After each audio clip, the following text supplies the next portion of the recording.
Hey everyone, welcome back to our channel. Today, I'm going to show you how to activate your Metro Bank debit card in just a few easy steps. Let's get started. First, make sure you've received your Metro Bank debit card in the mail.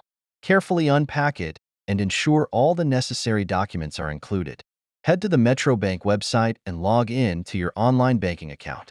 If you haven't registered yet, follow the prompts to sign up.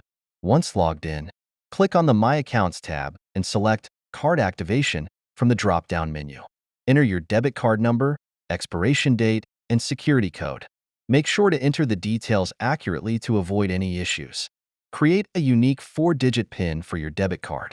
This will be used for ATM withdrawals and in-store purchases. Click Activate Card to complete the process. You'll receive a confirmation message indicating your card is now active. To ensure your card is active, try making a small purchase or checking your account balance. That's it. Your Metro Bank debit card is now active and ready to use. If you have any questions or need further assistance, please leave a comment below.